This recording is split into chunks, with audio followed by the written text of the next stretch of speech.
With Buffalo Bills training camp set to begin this week, it's time to declare my 2023 Buffalo Bills superlatives today on Locked On Bills.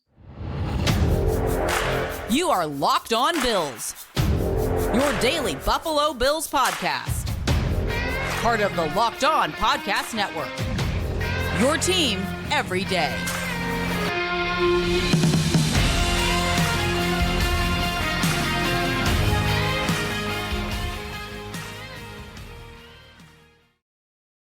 What's up, Bills Mafia? It's Joe Marino, author of Go Bills and Buffalo's Run, also the co-host of the Locked On NFL Scouting podcast, and I'm your host of Locked On Bills. Want to thank you for making Locked On Bills your first listen every day, and a big welcome and shout out to our everydayers. You know who you are.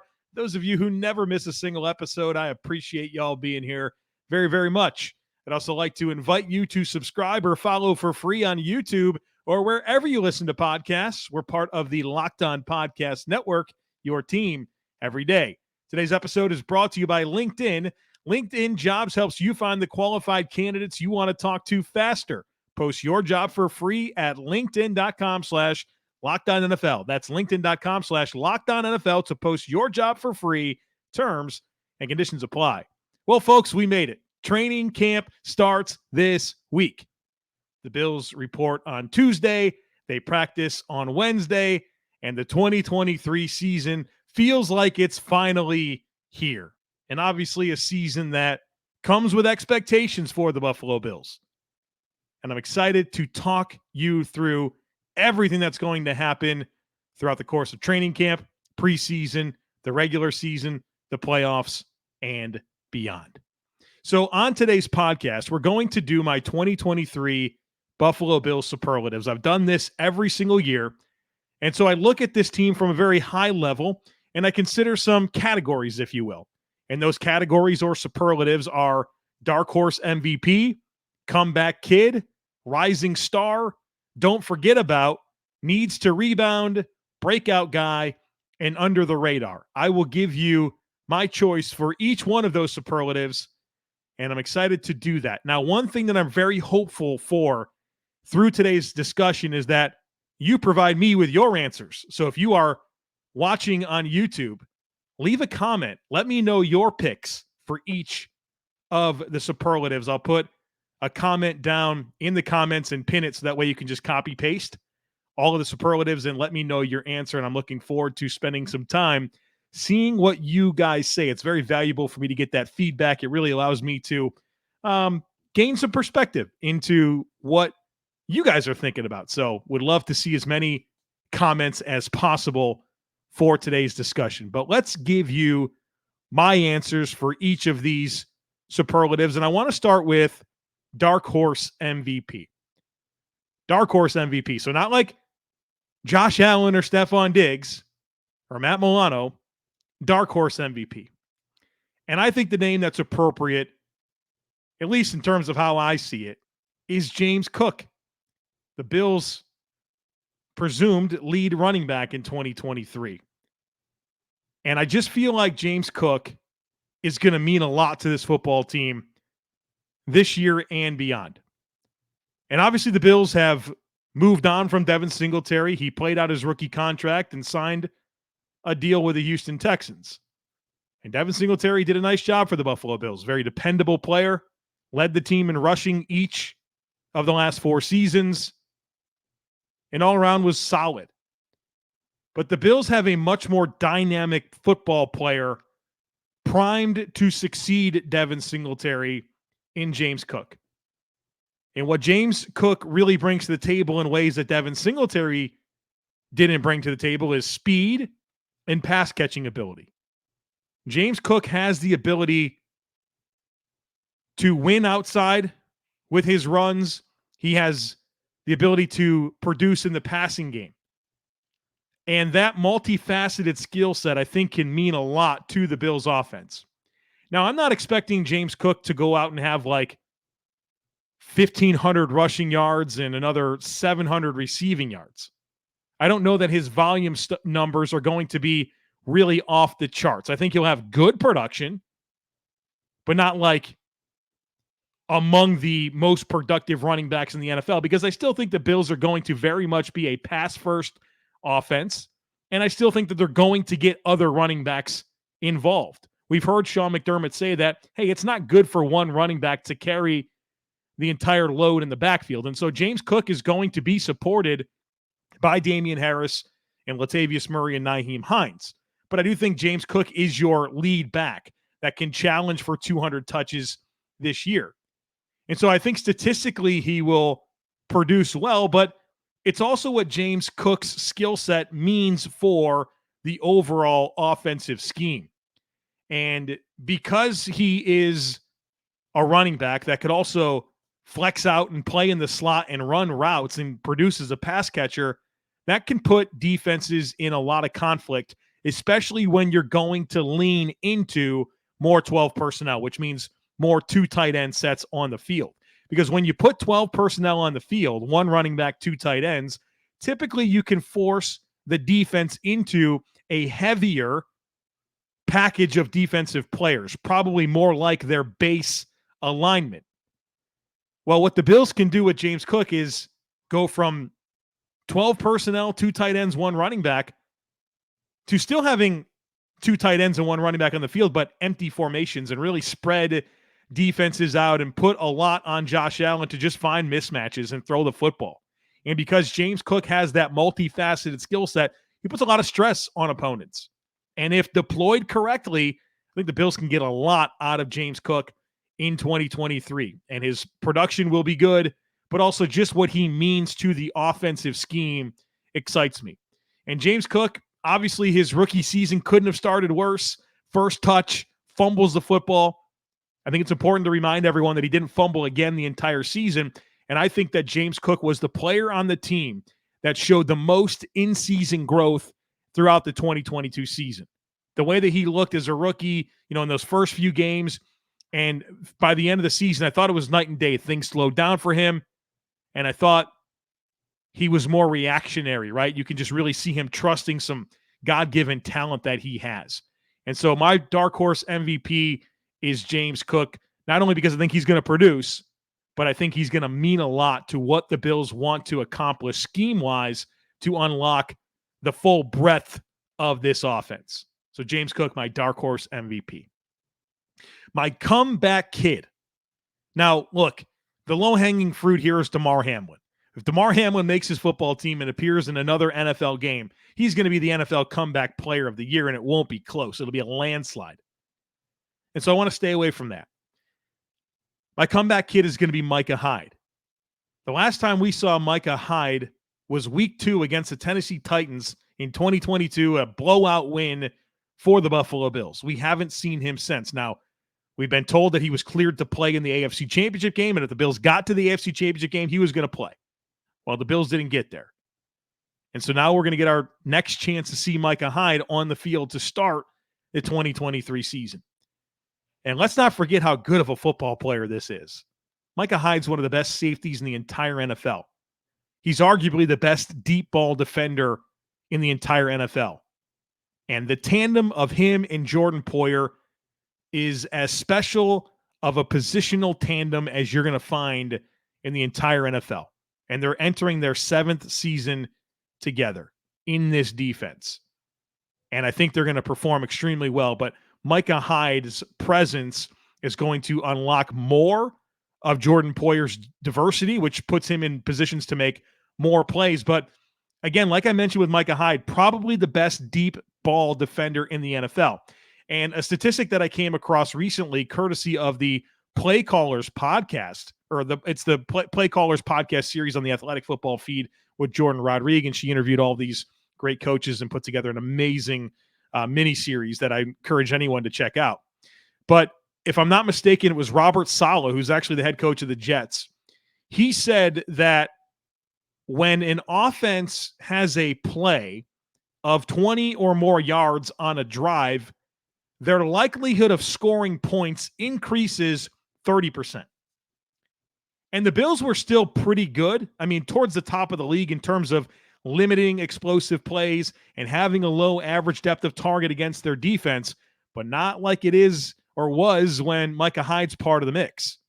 Micah Hyde's presence, and because not only he's good at playing the ball in the air vertically down the field, but because of how good of a job he does of disguising his intentions, spinning late, changing the picture on the quarterback, getting coverage depth, it makes him a really special asset to this defense. And so much of the modern NFL defense is about limiting explosive plays and forcing offenses to execute play after play after play in order to be able to move the ball and eventually score points. Micah Hyde is a key player in limiting explosive plays that are available for the opponent and forcing them to really be in that mode of, hey, we got to take what they give us and execute and really test their patience.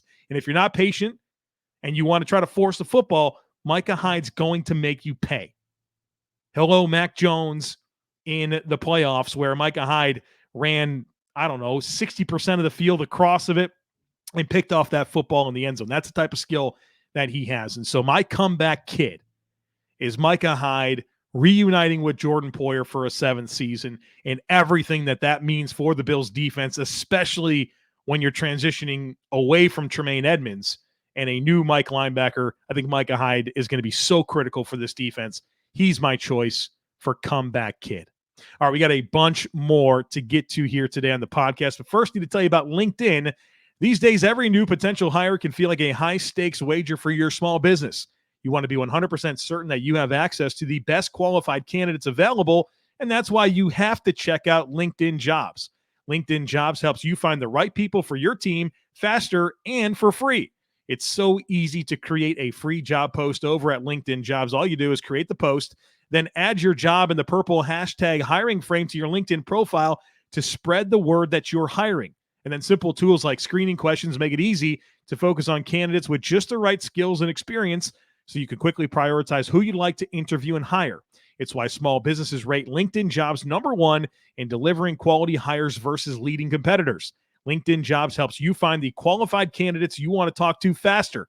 Post your job for free at linkedin.com/LockedOnNFL. That's linkedin.com/LockedOnNFL to post your job for free. Terms and conditions apply.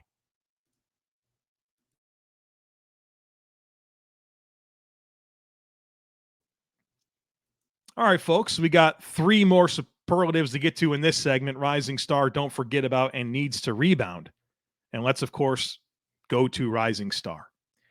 And I'll be honest with you, I spent a lot of time thinking about all my answers here. But this was the easiest one for me to come to the conclusion that I wanted to share with you. My rising star is Dalton Kincaid, the Bills' first-round pick, tight end out of Utah. I'm excited for this skill set. Really, really excited. Not only does he restore something in this offense that was severely missing last year in terms of a route runner and a guy that can really work the middle of the field and provide that separation ability for Josh Allen, really at all levels, that can stress that middle of the field and open up even more for Stefon Diggs and Gabriel Davis. So I think that his presence and what it'll mean for the offense is really exciting, but I'm just excited about Dalton Kincaid. He has a ton of receiving skill, a ton of it. Route running is outstanding. Body control is outstanding. Ball skills are outstanding. Hands are outstanding. I mean, this guy really has a total package. He's a good athlete. And I think that his presence, his skill set is going to mean a lot for this football team starting in 2023. He's a player that comes from Utah where they live in 12 and 13 personnel, a lot of tight ends on the field all the time. And they ask tight ends to do things that NFL tight ends are asked to do. It's not like a Dawson Knox situation where he goes from playing at Ole Miss in this Phil Longo, Mickey Mouse style offense where tight ends aren't asked to do anything meaningful. And it's a big learning curve to Dalton Kincaid doing a lot of what he's going to be asked to do by the Buffalo Bills throughout his time at Utah. And I think that will help him acclimate quickly. We talk about tight ends all the time as a pretty slow developing position. But I think Dalton Kincaid's skill set, how he was used at Utah, and my belief that he's really going to be a big slot receiver primarily for the Bills that suggests to me that his path to getting into this lineup and making an impact can be pretty quick.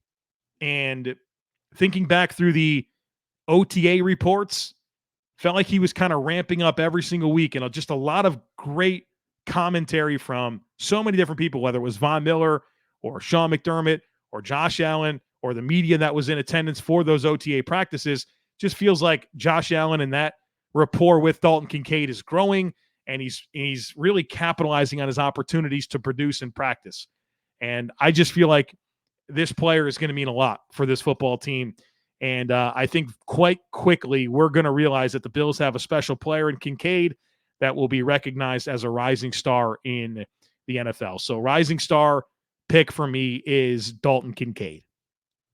The next superlative is don't forget about. And for don't forget about, I have written down year 2 for key offensive coaches in their role. And that's the fun thing about the superlatives. And I hope that when you take the time to submit your answers, that you are willing to not only just list players, but you can list dynamics about the football team. And I thought this was an appropriate time to bring up this. Don't forget about that. It's year 2 for several key offensive coaches in their role for the Buffalo Bills. And when you think about offensive coaching, there's 3 spots that are most important: your offensive coordinator, your quarterback's coach, and your offensive line coach. And the Bills had a new person in those roles last year at all 3 of them. And so you start with Ken Dorsey, who was the Bills' offensive coordinator last year, and it was his first season ever as an offensive coordinator. Now it's not, right? He's got a year of experience under his belt. He's probably learned a ton, just like anybody in the world. If you did a job for a year and now you're starting your second year on the job, you're going to be a whole lot better equipped to attack year 2 than you were to start your first year of doing it. Well, same applies for NFL offensive coordinators. I'm sure he's learned a lot. I'm sure he spent a lot of time this offseason figuring out how to evolve and improve and get more aligned with Josh Allen, and the results should be better because of that. And so Ken Dorsey in year 2 is far better equipped to hit the ground running and get this offense rolling than he was last year. Joe Brady, year 2 as Josh Allen's quarterback's coach. And Joe Brady's widely regarded as one of the most bright young offensive minds in football. He was known for that 2019 LSU offense, right, with Joe Burrow and Justin Jefferson and Jamar Chase and Clyde Edwards-Helaire, like probably the best college football team that's ever existed, and certainly the best passing offense that's ever existed. And Joe Brady was a big part of that, and he turned that into becoming the offensive coordinator for the Carolina Panthers. Obviously, under Matt Rule, the Panthers were a complete disaster. And, I think he unfairly got blamed for some things and got fired like just over a year into his time there. But he, along the way, he's received NFL head coaching interviews. This guy's a legit coach. And I think year 2, it's probably an intimidating job, right? To come in and, hey, you're now an NFL quarterback's coach and you're the quarterback's coach for Josh Allen. It's probably a big job, right? And I'm sure he's going to be even more comfortable stepping into that role this year and kind of building off of the highs and lows of 2022 and allowing them to put their best foot forward in 2023. And then, of course, Aaron Kromer. Aaron Kromer's one of the best offensive line coaches of the last 20 years. His resume speaks for itself. It's off the charts. He's developed so many great offensive linemen. He's coached so many great offenses in the past. And, his run game acumen is outstanding. And just anybody that I've ever spoken to that has been coached by Aaron Kromer absolutely loves him. And I've had a lot of those conversations. And one of the things about Aaron Kromer is that he does things a little different. He's not a very traditional offensive line coach. And I think with his opportunity now to work with this group for a second season and building off of the foundation laid in year 1, it should allow this offensive line to play even better in 2023. And so I'm excited about all 3 of those guys, Dorsey, Brady, and Kromer, entering their second season in the role, their second season together as a staff, and really helping evolve this offense to more efficiency and more consistency and not get into some of the lulls that we saw in 2022. The next one here is needs to rebound. And for me, my answer here is offensive efficiency. The offensive efficiency needs to rebound in 2023. And if you remember, there was a lot of differences in the offense earlier in 2022 as compared to later in 2022. And I really look at Josh Allen's injury as kind of that turning point. And even early on in the year, Josh Allen was being very efficient with the football, getting it out of his hands pretty quick, distributing it to a lot of different players. And, even there were times where people probably thought he could uncork the deep ball even a little more than he did. But I thought he had good balance with kind of picking his spots and, knowing when to take what the defense is giving him and knowing when to really test it and push the ball down the field. I thought he did a good job of that throughout the first 8 or so games of the season. And then the arm or the throwing elbow injury happens, and I felt like the Bills offense just lost a ton of efficiency. And I think there's a number of reasons why. We talked about already multiple times this offseason about the injury and the amount of stress that you place on the elbow to execute kind of the shorter throws that require more accuracy and sometimes even more velocity, as opposed to leaning into some of the more vertical throws, and how that takes a little bit of stress off the elbow. And it probably was a lot more comfortable for Josh Allen. And so you think about his injury and you can understand exactly why he started throwing the ball down the field more. And so that's definitely something that I think will be better next season. But also, there was this Josh Allen, just his decision-making led to more of those throws. And I'm sure a lot of that was influenced by the discomfort in his elbow, but he also wasn't practicing. Like, there was several weeks where his practice time was very, very minimal. Not only as he was rehabbing, but as games were getting moved around a couple different times throughout the season. It really took away from the ability to evolve the offense in season in ways that I think it needed to. And maybe they did evolve, right? They became a vertical passing offense at a higher rate than they were previously, but I'm not sure that's exactly what they wanted to do. And so I'm looking forward to seeing this offense become more balanced. And I don't mean balance in terms of equal run and pass. I never mean that when I say balance, but in terms of your passing game being balanced with who you target, what areas of the field you target, and, making sure that you're not just launching deep passes all the time and you're making good decisions and knowing when to take what the defense gives you. So I'm looking for the offensive efficiency to rebound in 2023. All right, we got Breakout Guy and Under the Radar coming up for you right after a very, very quick break.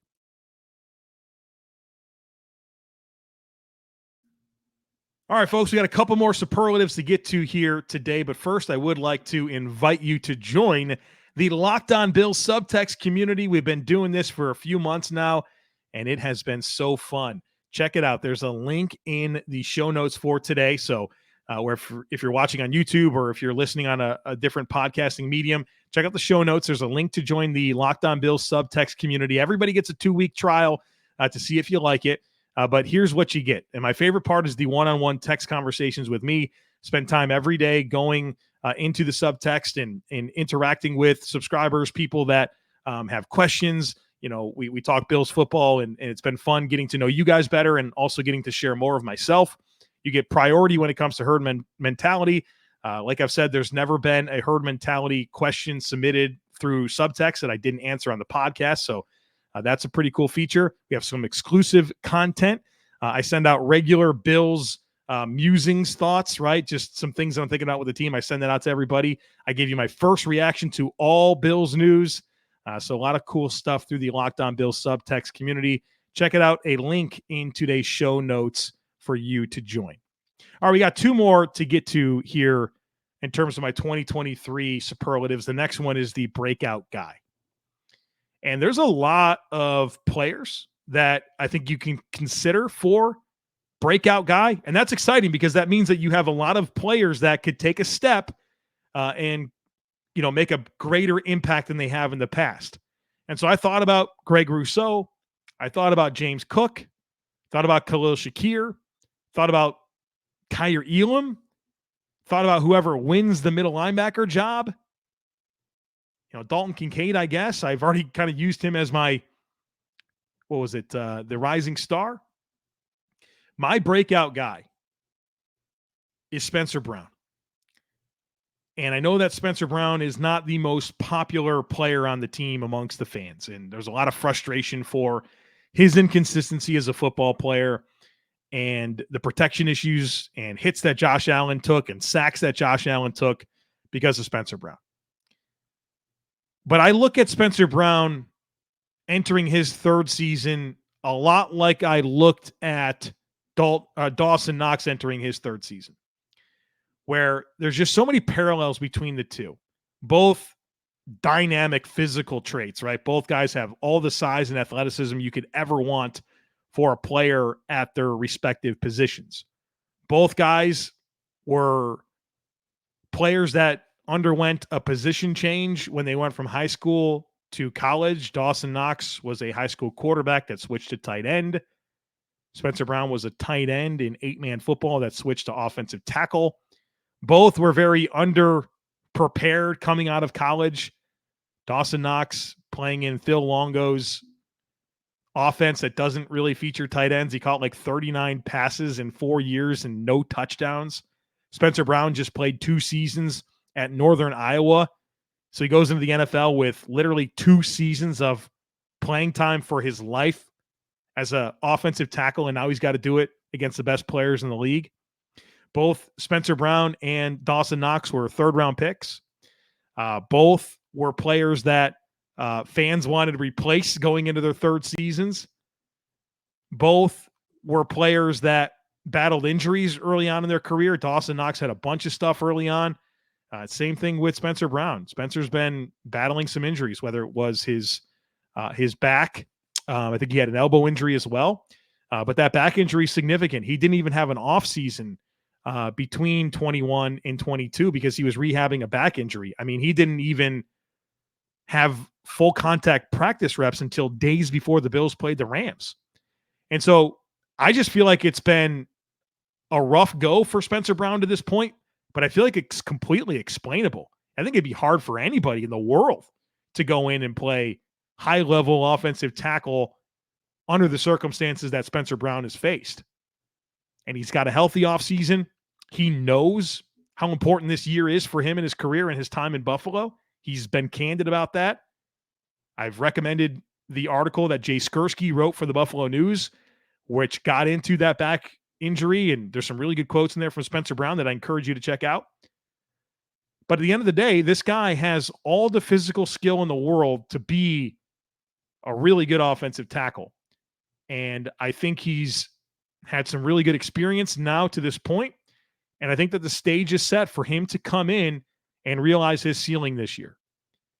And so my breakout guy is none other than Spencer Brown. And the last one that I want to get to is under the radar. And my answer for under the radar is the Buffalo Bills. I think the Buffalo Bills are under the radar. Compare right now in 2023 to this moment in time in 2022. The entire world expected the Bills to win the Super Bowl last year. Everybody picked the Bills. And you just don't see it as much right now, or even close to as much. I feel like there's a big, massive overcorrection happening in the perception of the Buffalo Bills. This is still a really, really good football team. And I'd argue a better football team right now than they were last year at this time. This roster, to me, is objectively better. And so you have more talent, and you have another year of a lot of hard lessons learned. I mean, come on now. The Buffalo Bills have paid their due. They've been through all the crap in the world as a football team. They've seen so much adversity. And you just feel like they should be so well positioned to apply all of that with a really talented football team and make a ton of noise this year. All this hype for the New York Jets. A lot of love for the Dolphins. And I'm not saying that those aren't going to be good football teams. But this is still the Bills division until somebody else proves otherwise. Won it 3 years in a row. Bills are the only team in the NFL not named the Kansas City Chiefs to win at least one playoff game in each of the last 3 years. The Bills lost 3 games by 8 points last year. 3 games by 8 points. A combined 8 points. And in 2 of those games, the Bills were, to me, very much the better football team. Minnesota and Miami. Unfortunate loss to the Jets, but self-inflicted wounds really got in the way there. Don't sleep on the Buffalo Bills, folks. I'm more optimistic and excited about the Bills right now than I was last year at this time. And so maybe it's a weird answer, but I think the Buffalo Bills are under the radar. And in a way, I like it. Because last year, every press conference, Sean McDermott's being asked about these expectations. Going to the Super Bowl, right? This year, that's not really brought up. And I like that. I think the vantage point is different, right? The Bills were the hunted team last year. And, they went out and won 13 games, lost 3 by combined 8 points. They really did answer the call. Obviously, the divisional round playoff loss stands out in a big way to us. But if you overlook the Bills, that'd be a big mistake. That'd be a big mistake because this team is very, very talented. And they're battle-tested, and they've been through a lot. And so I think, maybe not by you, certainly not by me, but I feel like there's a big overcorrection happening out there when it comes to the perception of the Buffalo Bills. And I get it, right? The last thing you saw from the Buffalo Bills in 2022 was not good. 27-10 loss at home to the Bengals. And I think we obviously put a lot, or people in general, like you put a lot into the last exposure that you had. But there's a bigger sample size to reflect on than just a 27-10 home loss to the Cincinnati Bengals. And that sample size tells me that this is going to be one of the best football teams in the NFL that has a real good chance of going all the way. So there you have it. My 2023 Buffalo Bills superlatives. I certainly hope that you'll take the time, leave a comment on YouTube with your personal choices for each superlative. I also hope that you come back tomorrow. The Players Report. I have a podcast ready for you that I'll post probably later on Monday. That'll kind of give you some of the big things that I'm looking for throughout training camp and especially on day one. And then we are going to be reacting to everything that's happening at training camp here over the next several weeks. And so our posting schedule will be very fluid. You'll get a daily podcast from me. You can rest assured of that, maybe sometimes 2. But it won't be this very consistent, like I post on YouTube and on regular podcast feeds at the same time all the time. The news cycle is going to be so fast that I'm going to want to be able to get it out to you as quickly as I possibly can. So keep your head on a swivel because content's going to be coming very, very quickly, and I don't want to hold on to anything because the cycle is going to be so fast. So stay dialed in. Make sure that you are subscribed. Would love it if you took a second to rate, review, and share the podcast. Have a great rest of your day. Go Bills. And I look forward to catching up with you again very, very soon.